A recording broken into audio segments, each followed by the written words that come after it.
Hey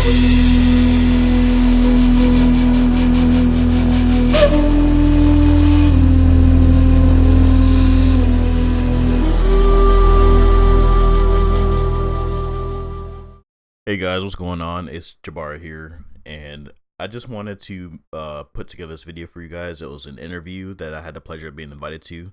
It's Robert Patillo's radio show on News and Talk on 1380 WAOK Atlanta CBS. I was very happy to have been invited here. He's an attorney based out of Georgia, and he pretty much covers, just modern Black society, whether it be things that plague us, things that benefit us, so on and so forth. He pretty much wanted to discuss reparations as well as my take on slavery. He's seen my content, and he's a fan of it and he enjoys it. And he'll actually do a full interview of the From Nothing channel next week. So be sure to tune into that. I'll include links below, and I'll also provide you with more information at the end of the video. Sure. I stumbled onto your YouTube channel a few weeks ago, and you have really great content about African history, the history of slavery, the history of...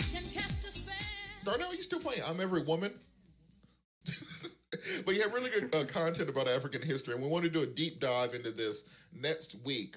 But I wanted to bring you on this week because one of the arguments we keep hearing about reparations is, well, those Black folks were sold by other Africans, so if they want reparations, they should go back to those African tribes that sold them. Can you kind of break down kind of that process of the tribes in Africa selling us to the European slave traders? Well, basically, in this day and age, in the United States more specifically, we have this very simple view on race or ethnicity as black or white. But in other parts of the world, it doesn't really work that way. In Europe, for example, people don't look at each other. I mean, obviously, white and black are a thing, but people look more at their ethnicity as like French, English, German, Irish, so on and so forth. And that was a process no different than in Africa. And in fact, actually, it was more in depth in Africa because there are thousands of ethnic groups and languages spoken in Africa. So if, for example, an African tribe or kingdom sold people into slavery, they weren't selling their own people, their moms, their aunts, their uncles, or even their own countrymen of the same language or ethnicity into slavery. They were selling their enemies, their prisoners of war, in a manner no different than Europeans or Asians or any other people of the world did. Yeah, and it's really important to make that understanding because we generally have this habit in modern Western society to take what we believe here and kind of superimpose that on everything that has come before. But on this idea of ethnic groups and the intertribal conflicts that happen, how is it that they allowed those intertribal conflicts to let these European interlopers in to take off and kind of carry off their enemies, which resulted in the transatlantic slave trade? Well, just as human civilization happened in general, if there was some type of direct benefit involved to doing something to the people in power, which is an unfortunate truth of human civilizations throughout history, black, white, Asian, doesn't matter what part of the world, Native Americans, if there was a direct benefit involved, even if it was cruel, it usually happened. And in the case of Africa was the trade in European goods, such as firearms, which allowed military power to the African kingdoms and civilizations that existed during that time. And at that time in history, African slaves were a valuable asset to European powers who were growing their sugarcane farms over in the New World. So it was pretty much a win-win. They'd sell off these prisoners from wars and conflicts or any other thing that was not favorable to that kingdom. They'd sell off those people in exchange for firearms, and it benefited them directly and made them more militarily powerful in their respective regions.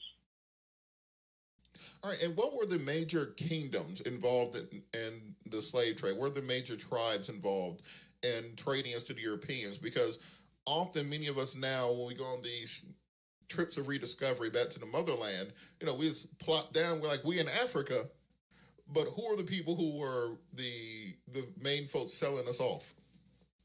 Well, that kind of goes into a slightly different misconception. People have a tendency of assuming that Africa was a land of tribes, but in reality, these were kingdoms in every right. They had a ruler, they had militaries, professional armies, they had the economies, politics, so on and so forth, judicial systems, and these kingdoms. A few examples of the slave kingdoms is what they would call them would be the kingdoms of Dahomey of the modern day country of Benin. There's also the Benin Empire, which has no relation to the modern day country, but the Benin Empire was one of them. The Oyo Empire of modern day Nigeria, the Mali Empire, which was a little earlier on, but they were out of existence during the height of the transatlantic slave trade. The Ashanti Empire. There's several others as well, but they all had and actually, what's very ironic is the Ashanti Empire which exists in what is modern day Ghana. They formally apologized for their role in slavery long before the United States ever did. Interesting. And I always think about the Ashanti aspect of it, because often when people get into like their virginal steps in Afrocentrism, the first thing they do is get a whole bunch of Adinkra stuff on, a whole bunch of kente cloths on, and a whole bunch of incense, and then declare themselves Brother Hotep. But often they don't understand the tribes or the kingdoms that those came from and the history behind them. So when people are looking to reconnect with their roots, what are some starting places they should go to avoid kind of those Hotep traps? I honestly think, in my opinion, most of the Hoteps, they tend to lack knowledge on where their ancestors really truly come from, and they seem to obsessively focus on how black or white Egypt was. And despite whether Egypt was black or white, it has no relation to our ancestors. African Americans descend from Western and Central Africans. Egypt is on an entirely different part of the continent from them. So I think they should do more research and have more respect for their West African ancestors as a whole, rather than Egypt. And it's interesting because on your channel, often the comment section gets very toxic very quickly, with people coming at you for kind of having the non-biased opinion and just kind of a straight historical opinion on these things. Tell us a little bit about the YouTube channel, how they can follow it, about the website, and then also, what do you think is as someone's getting an introduction to your channel, what's the first video they should watch? I think the first video that people should watch on my channel it's actually a 7-part series at the moment. I tend to add to it here and there. It's called Misconceptions, and it basically debunks the popular misconceptions and assumptions about African people and African history, such as people's tendency to assume things such as Africans were still in the Stone Age until white men brought civilization and brought technology to them, which is false, because the whole continent was well into the Iron Age. At the latest parts to reach the Iron Age were in the year 500 AD. So I think that would be a good starting point just to kind of clear up some of the misconceptions. As far as the toxicity of the comment section, that's just an unfortunate reality of the world we live in today, considering the history of Black people. People tend to either our own fellow Black people, like the Hoteps you referred to before, are either trying to overly embellish our history, which is unnecessary if they actually did research and learned that there's nothing needs to be overly embellished, because there are things that were already there and already existed for us to be proud of. No lies or over embellishments are necessary. But then there's also the whites or Arabs or any other race, and I'm not trying to get super racial with it, because they're bad people of every race, no matter what. It's something we can't avoid.